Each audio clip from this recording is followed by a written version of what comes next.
सामर्थी परमेश्वर, पवित्र आत्मा जी, हम तेरा धन्यवाद करते हैं कि तू हमारी प्रार्थनाओं को सदा ही सुनता और प्रार्थना को उत्तर देता है। प्रभु, मैं इन सभी गवाहियों के लिए जो पिता परमेश्वर आज हुई है प्रभु जी, इन सभी गवाहियों के लिए मैं तेरा दिल से थैंक्स गिविंग देता हूँ मेरे यहोवा, मेरे परमेश्वर। और पिता, हम प्रार्थना करते हैं प्रभु आज के वचन के लिए जो पिता परमेश्वर वचन होने जा रहा है मेरे खुदा प्रभु, हम विश्वास करते हैं प्रभु, हम प्रार्थना करते हैं कि जितना वचन आज बोला जाए प्रभु, मैं इस वचन से प्यार करता हूँ, हम इस वचन पे आदर करते हैं, इस वचन से प्रभु यीशु हम अपने आप को चलाने के लिए मांगते हैं मेरे खुदा। जितना वचन आज तेरा बोला जाए प्रभु, हमारे जीवन में 100 गुना फल लेकर आए, कोई अंधकार की ताकत इस वचन को चुराने ना पाए, और ये वचन जब हमारे जीवन में आए तो पिता परमेश्वर हमारे सारे बंधनों को तोड़े और हमें प्रभु यीशु ऊंचा करे। हम ये प्रार्थना मांगते हैं खुदा यीशु मसीह नासरी के नाम से, सब जन बोलेंगे आमीन, हालेलुया। परमेश्वर का वचन आज आपके जिंदगी में आने जा रहा है, जो जिंदगी आत्मिक है। हालेलुया। क्या है आपकी जिंदगी? आपकी जिंदगी एक आत्मिक है, आपकी जिंदगी शारीरिक नहीं। जब आपकी जिंदगी आत्मिक है तो आपको कैसे चलना है? आपको आत्मिक तरीके से चलना है। हालेलुया। जब आप अपनी जिंदगी में आप अपने जीवन को देखें तो ये परमेश्वर की दी हुई है, क्योंकि बाइबल इस प्रकार से बताती है, जब तक कोई व्यक्ति आत्मा और जल से ना जन्मे वो क्या है? मरा हुआ है। और आत्मा और जल से कब जन्मा जाता है? जब एक व्यक्ति प्रभु यीशु मसीह पर विश्वास करता है। आत्मा से जन्म लेने का मतलब है पहले जल से वो जन्म लेगा, पानी में डूबकर वो बपतिस्मा लेगा अपने पापों से अंगीकार करके, और जब वो बपतिस्मा लेकर जब वो पैदा होता है, जब वो ऊपर आता उठता है, तो वो एक नया जन्म लेता है आत्मा के द्वारा, जो हो गया आत्मा और जल से बपतिस्मा। हालेलुया। आत्मा और जल से नया जन्म। हालेलुया। तब फिर वो जब आत्मा से जन्म ले लेता है फिर वो आत्मिक हो जाता है, वो शारीरिक नहीं है। अभी जब हम शारीरिक दुनिया में चलते हैं तो हम क्या होते हैं? शारीरिक होते हैं। हम जैसा चाहते हैं वैसे चलते हैं। हमें नशे वाली जिंदगी अच्छी लगती है, हमें पाप वाली जिंदगी अच्छी लगती है, जैसा हम चाहते हैं वैसी संगति में हम रहते हैं, चाहे वो लड़कों की हो चाहे वो लड़कियों की हो, जैसे मर्जी टीवी देखना, फिल्म देखना, जैसी मर्जी मूवी देखना, जैसा मर्जी मजाक करना, है ना। तो ये सब क्या है? ये शारीरिक चीजें हैं, ये शरीर के अनुसार चल रहा है। जैसा मर्जी खा लिया, पी लिया, जो मर्जी पहन लिया, जैसा मर्जी, मतलब तौर तरीके, वो सब कुछ क्या है? संसारिक है। लेकिन जब एक व्यक्ति अपने आप को आत्मा के द्वारा चलाता है, जब एक व्यक्ति इस बात को जान जाता है कि मेरा शरीर वो पवित्र आत्मा का मंदिर और मैं आत्मा के द्वारा पैदा हुआ हूं और मेरा शरीर आत्मिक है, तो मेरे भाइयों बहनों फिर आप सेम नहीं रहते, आप बाकी दुनिया जैसे नहीं रहते, फिर आपका हर एक तरीका बदल जाता है। हालेलुया। हालेलुया। कितने लोग मेरी बात को समझ पा रहे हैं? क्योंकि बाइबल इस प्रकार से कहती है कि आपका शरीर है जो पवित्र आत्मा का मंदिर है, तो आप एक आत्मिक व्यक्ति है, और जब एक आत्मिक व्यक्ति होता है तो हमें आत्मा के चलाया चलना है। हालेलुया। इसलिए हमारी जिंदगी क्या है? आत्मिक। आइए हम परमेश्वर के वचन को पढ़ेंगे। लूका नबी की पुस्तक, लूका रचित सुसमाचार, उसका 15 अध्याय, उसकी 17 और 18 आयत को मैं इस प्रकार से पढ़ना चाहूंगा आपके बीच में। 17 और 18 आयत, लूका रचित सुसमाचार, उसका 15 अध्याय, उसकी 17 और 18 आयत यहाँ पर इस प्रकार से कह रही है, जब वह अपने आपे में आया तब कहने लगा, मेरे पिता के कितने ही मजदूर को भोजन से अधिक रोटी मिलती है और मैं यहाँ पर भूखा मर रहा हूं। मैं अब उठकर अपने पिता के पास जाऊंगा और उसे कहूंगा कि पिताजी, मैंने स्वर्ग के विरोध में और तेरी दृष्टि में पाप किया है। हालेलुया। हालेलुया। यहाँ पर ये जो बात हो रही है मेरे भाइयों बहनों, ये बात एक किसकी हो रही है? उड़ाऊ पुत्र के बारे में हो रही है। ये उड़ाऊ पुत्र के बारे में हो रही है कि एक व्यक्ति के 2 बेटे थे और उसका एक बेटा, जो छोटा बेटा था उसका, वो क्या करने लगा? अपने पिता से एक बात कहता है, वो ध्यान से सुनेंगे, कोई डिस्टर्ब ना करे, क्योंकि मैं ज्यादा देर नहीं बोलूंगा, कम बोलूंगा, क्योंकि हम सब कुछ कर लेते, जब मेन वचन का टाइम आता है तो फिर हमें दिक्कत होने लग जाती है, और यही सबसे मेन पॉइंट है। तो बाइबल एक प्रकार से बता रही है, एक व्यक्ति के 2 बेटे हैं, और उसका जो छोटा बेटा होता है वो अपने पिता से कहता है कि पिताजी मुझे क्या करो, मेरी प्रॉपर्टी का हिस्सा मुझे दे दो। और जब उसका पिता उसको उसकी प्रॉपर्टी का हिस्सा उसको दे देता है, थोड़े दिनों बाद वो अपनी प्रॉपर्टी के हिस्से को लेकर सारा कुछ समेट समाट कर बाहर के देश चला जाता है, और बाहर जाकर वो वेश्याओं के साथ रहता है, क्लब में रहता है, गलत गलत जगहों पर जाता है, और उन सारे पैसों को क्या करता है, वो लुटा देता है, खत्म कर देता है। जब वो देखता है कि अब मेरी जेब में कुछ नहीं रहा, मैं कंगाल हो चुका हूं, थोड़े दिनों बाद जिस जगह पर वो गया होता है वहां पर अकाल पड़ता है, वहां पर सब कुछ खत्म हो जाता है, और उसकी जेब में भी कुछ नहीं रहता है जिससे वो अपना खर्चा चला चुके, क्योंकि उसने वेश्याओं के साथ क्लबों में जाकर इधर उधर जाकर गलत काम करके अपनी सारी कमाई को क्या कर दिया है, खत्म कर दिया। तब वो वहां पर एक व्यक्ति के घर में जाकर काम करने लगता है, और वो व्यक्ति उसको अपने खेतों में सूअरों को चराने के लिए भेजता है, काम देता है उसको। वहां पर कोई ज्यादा खास का पैसे नहीं मिलते उसको, लेकिन उनको थोड़ा बहुत उसको खाने के लिए कुछ मिल जाता है।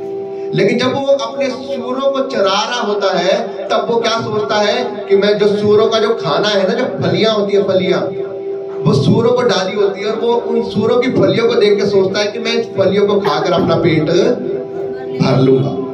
और जैसे ही वो फलियों को खाने की कोशिश करता है, वो अपनी आपे के अंदर आ जाता है। क्या होता है, उसकी बुद्धि खुल जाती है, क्योंकि जब एक व्यक्ति पाप करता है, जब एक व्यक्ति बुरी संगति में पड़ता है, तो याद रखना उसकी उस बुद्धि वो जो बंद होती है, उसके पीछे शैतान का हाथ होता है, डेविल स्पिरिट का हाथ होता है। क्योंकि एक व्यक्ति कभी भी जानबूझकर पाप नहीं करता, अगर उसके जीवन में पाप हो रहा है, उसके पीछे एक गलत स्पिरिट लगी हुई है, उसके पीछे गलत आत्मा लगी हुई है। और जब उसने अपने पिता से जब अपनी प्रॉपर्टी का हिस्सा मांगा, और वो लेकर सारा चला गया, और वहां पर वो वेश्याओं के साथ रह रहा है, गलत काम कर रहा है, पैसे को झाड़ रहा है, उसके पीछे एक गंदी आत्मा लगी हुई थी। और जब उसने क्या किया, जब उसने अपने जब सूअरों की फलियों को खाने की कोशिश करी, उसकी बुद्धि खुल गई, वो अपने आपे में आ गया, और वो कह रहा है कि मेरे पिता के घर में तो इतने सारे मजदूर हैं, और वो भोजन हद से मतलब जो उनको खाना है उससे अधिक क्या करते हैं, वो खुलकर खाते हैं, पेट भरकर खाते हैं, और अच्छे तरीके से रहते हैं। लेकिन मैं यहाँ पर क्या कर रहा हूँ, सूअरों का चूरा खाने की कोशिश कर रहा हूँ, फलियां खाने की कोशिश कर रहा हूँ। अब उसे इस बात का एहसास होता है कि अब मैं अपने पिता के पास वापस जाऊंगा, और उसे क्या कहूंगा, पिताजी मैंने आपके विरुद्ध और स्वर्ग के पिता के विरोध में क्या किया है, पाप किया है, इसलिए मैं अब आपका बेटा कहलाने लायक नहीं हूं, कृपया करके मुझे माफ कर दीजिए, और अपने मजदूरों में ही एक मजदूर समझकर मुझे रख लीजिए, ताकि मैं सुख शांति की रोटी खा सकूं। मेरे भाइयों बहनों, मैं आपको एक बात बताना चाहता हूं, ये उस व्यक्ति के पीछे एक वो गलत आत्मा लगी हुई थी, जो इंसान को क्या करती है, पीछे की ओर खींचती है। याद रखना, जब आप ऊंचे लेवल पर जा रहे हो, और अगर आपका हाथ पीछे की तरफ खींचे, आप पीछे की ओर आए, तो सोच लेना कि आपके पीछे एक शैतान का एक हाथ। एक व्यक्ति अपनी गवाही में बताता है कि एक अफ्रीकन मैन था, और वो एक ऑयल की एक अच्छी कंपनी में, ऑयल की एक अच्छी कंपनी में, तेल की एक अच्छी कंपनी में वो काम करता है, और उसको काफी अच्छी हद से ज्यादा उसको सैलरी मिलती है। लेकिन अचानक उसका बॉस उसको कुछ कहता है, और उसको गुस्सा आता है, और वो नौकरी को छोड़कर क्या करता है, चला जाता है। क्यों? क्योंकि उसके पीछे एक शैतान की आत्मा, क्रोध की आत्मा उसके जीवन में काम करती है, और वो क्या करता है, अपने ऑफिस, अपने सर को क्या करता है, अपना रिजाइन लेटर देकर वहां से जॉब छोड़ देता है, और वो कुछ महीनों तक अलग अलग जगहों पर जॉब करता है, जिसमें उसको सैलरी बहुत ही कम मिलती है। और जब जहां पर वो जॉब कर रहा होता है, वहां पर जो उसके जो कुछ लोग हैं वो उससे पूछते हैं, यार तुम इससे पहले क्या काम कर रहे थे? वो बताता है कि मैं ऐसे मैं ऑयल की कंपनी थी उसके अंदर काम कर रहा था। तो उन्होंने कहा कि वहां तो देखो बहुत अच्छी सैलरी मिलती होगी। उसने कहा हाँ बहुत ही अच्छी।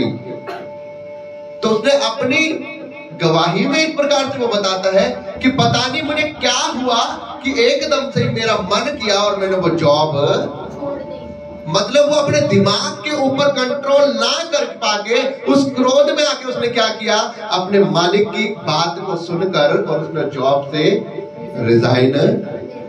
और वो क्या कर रहा है आज, कौन सी जॉब कर रहा है, कुछ पैसों की जॉब।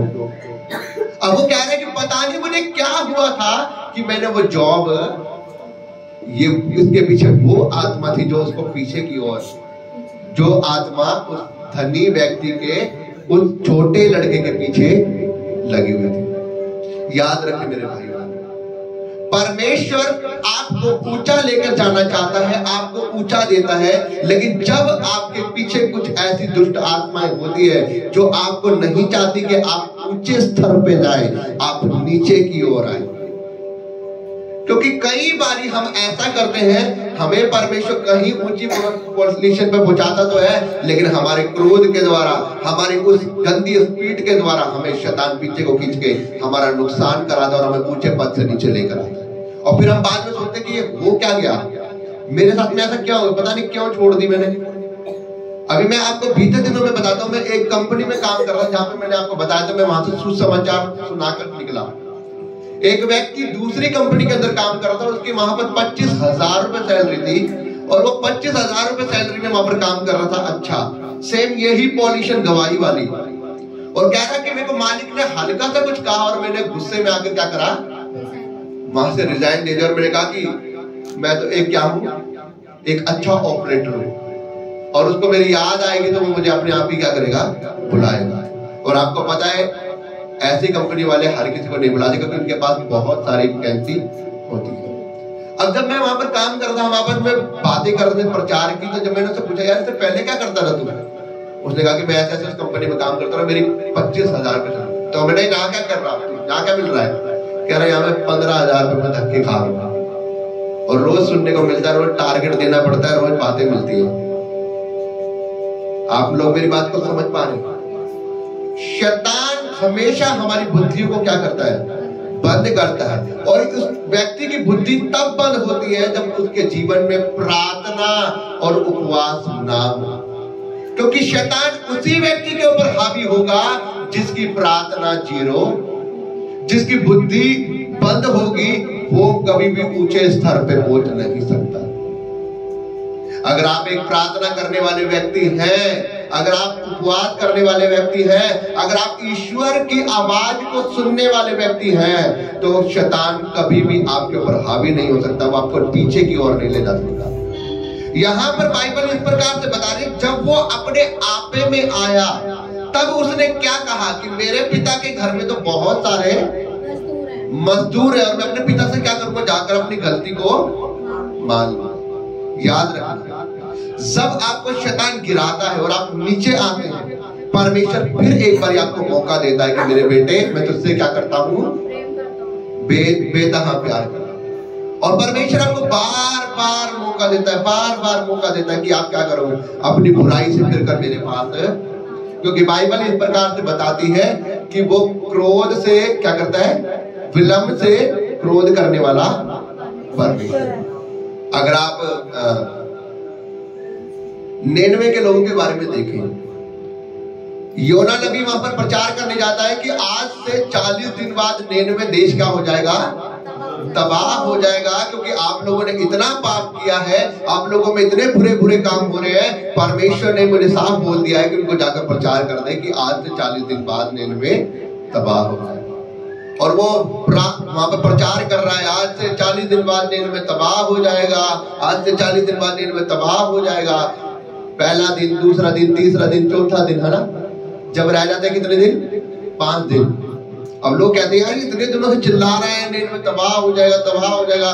जब वहां के राजा ने, निनवे के राजा ने इसके बारे में हिस्ट्री पता करवाई कि ये बंदा है कौन, कौन यहाँ पर रोज आकर ये प्रचार करता रहता है, जब पता लगा ये तो खुदावन का धर्मी जन है और ये यहाँ पर नहीं आना चाहता था, ये यहाँ से भाग रहा था, लेकिन खुदावन ने जबरदस्ती इनको भेजा हमारे पास कि ये क्या करे, यहाँ पर आकर प्रचार करें। और मेरे भाइयों बहनों, बाइबल इस प्रकार से बताती है कि सभी लोगों ने, राजा ने ऐलान किया कि अब से कोई भी कुछ नहीं खाएगा और ना कुछ पिएगा, ना कोई जानवर, ना कोई बच्चे, ना कोई बड़ा, ना कोई बुजुर्ग। सब ने जमीन पर क्या करे, राख के अंदर बैठकर और क्या किया, परमेश्वर से रो रो करके क्या कर रहे हैं, वो अपने पापों की क्षमा मांग रहे हैं। और बाइबल बताती जिस दिन 39वां दिन था, 39वां दिन, अब योना जाकर बाहर, देश से बाहर जाके, नगर से बाहर जाकर पहाड़ी के ऊपर बैठ जाता है और 40वां दिन होता है। आप देखता है कि अब आएगी आग इसके ऊपर से,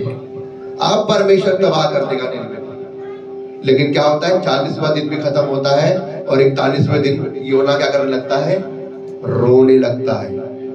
परमेश्वर क्या सोचेंगे लोग मेरे बारे में, ये झूठा भविष्य लगता था। इतने दिनों से प्रचार कर रहा है 40 दिन बाद निन्वे तबाह हो जाएगा, 40 दिन बाद निन्वे तबाह हो जाएगा। परमेश्वर दिखा, तूने कर दिया ना फिर वही काम, अब लोग क्या सोचेंगे मेरे बारे में। परमेश्वर ने कहा, देख वो मेरे लोग हैं, वो रो रो कर मेरी दुहाई दे रहे। भला ये है कि मैं उन्हें तबाह कर दूं, या भला ये है अब उन्होंने गलतियां मान ली है, अपने पाप छोड़ दिए, अपनी बुराई छोड़ दिए, मैं उन्हें गले से लगा दूं। हालेलुया। और बाइबल यहाँ पर इस प्रकार से बता रही है, जब ये व्यक्ति जो उसका छोटा बेटा था अपने आपे में आया, अपनी बुद्धि में आया, और वो कह रहा है कि मैं अपने पिता के पास जाऊंगा और उसे कहूंगा, पिताजी मुझसे तेरे परमेश्वर के विरोध में और तेरे विरोध में क्या हो गया है, पाप हो गया, कृपया मुझे माफ कर दीजिए। और आपको पता है वहां पर क्या लिखा है, उसका पिता दूर से देखता है, अभी वो आ ही रहा था, गिरते पड़ते गली में आ ही रहा होता है, और उसका पिता दौड़ कर जाता है, उसे गले से लगा लेता है। उसकी हालत इतनी बुरी होती है, वो अपने कदमों पर भी नहीं चल पा रहा था, लेकिन उसके पिता ने उसे जाकर दौड़ कर उसे गले से लगाया। और अभी वो ये कह ही रहा था कि पिताजी मुझसे तेरे परमेश्वर के विरोध और तेरे विरुद्ध क्या हो गया है, अब मैं तेरा बेटा कहलाने नहीं रहा, कृपया करके अपने मजदूरों में। उसका पिता क्या करता है, कुछ नहीं बोलना मेरे बेटे, कुछ नहीं बोलना। वो अपने क्या करता है, अपने कर्मचारी को बुलाता है, उनको बोलता है फटाफट जाओ, बढ़िया से बढ़िया कपड़े लेकर आओ, सोने की अंगूठी लेकर आओ और पैरों में चप्पल पहनाओ। हालेलुया। क्योंकि ये मेरा बेटा मर गया था, आज जी उठा है, ये खो गया था, आज मिल गया है। Hallelujah, hallelujah. मेरे भाई बहन, परमेश्वर आप लोगों से बहुत प्यार करता है। जिस दिन आप अपने पापों से मन फिराते हैं, जिस दिन आप अपनी बुराइयों को छोड़ते हैं,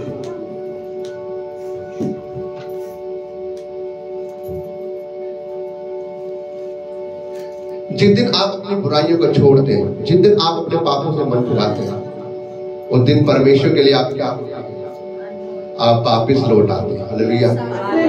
अभी आप कई बार परमेश्वर आपको मौका देता है, हम बार बार पाप करते हैं, फिर परमेश्वर से दूर चले जाते हैं। हम बार बार पाप करते हैं, फिर परमेश्वर से दूर चले जाते हैं, और परमेश्वर देखता है मेरा बेटा मुझसे दूर चला गया। लेकिन फिर जब आप क्या होते हैं, जब नीचे स्तर पे जाते हैं, आप घाटे में जाते हैं, बीमारियों में जाते हैं, दुख में जाते हैं, तकलीफ में जाते हैं, परेशानी में जाते हैं, जब आप टूट जाते हैं कि मेरा सब कुछ तबाह हो चुका है, मेरा सब कुछ बर्बाद हो चुका है, तब आप रोते हैं। फिर आप रोते हैं, फिर आपके मन में पता क्या आएगा, मैं बाबाओं पर चला जाता हूँ, मैं उधर चला जाता हूँ, मैं उधर चला जाता हूँ, और आप जाते भी हैं, लेकिन वहां पर भी कुछ, फिर आप हार जाते हैं कि अब मैं क्या करूं। फिर आप एक ऑप्शन चुनते हैं कि मैं अपनी जिंदगी को खत्म करूंगा। तब भी परमेश्वर देख रहा होता है कि मेरे बेटे, मैं तेरे लिए यहां पर बैठा हूं, तू वापिस लौट आ, वापिस लौट आ। और फिर परमेश्वर आपके लिए रास्ता खोलता है, कैसे ना कैसे आपके पास वचन पहुंचता है, किसी दास के द्वारा, किसी भाई के द्वारा, किसी बहन के द्वारा परमेश्वर आपसे बात करता है। और जब वो वचन आपके पास पहुंचता है, जब आप परमेश्वर पर फिर दोबारा अपनी गलती मानते हो, फिर आप अपने पापों से पश्चाताप करते हो, तब परमेश्वर क्या बोलता है कि मेरे बेटे, तुझे कुछ नहीं बोलना। मैंने तेरे पापों को देख, मैंने तेरे लिए अपने आप को क्रूस के ऊपर चढ़ाया था। हालेलुया। मैंने तेरे लिए अपने शरीर को कुटवाया था। मैंने तेरे लिए अपने हाथ पैरों में कीले कटवाई थी। मैंने तेरे लिए अपना लहू बहाया था। मैंने तेरे लिए कांटों पर ताज पहना था। मैंने तेरे लिए सारी शर्मिंदगी को सहा था। नहीं तो मुझे क्या फायदा था? मैं तो खुदा था, लेकिन मैंने सब कुछ तेरे लिए किया मेरे बेटे। इसलिए आज तुझे कुछ नहीं बोलना।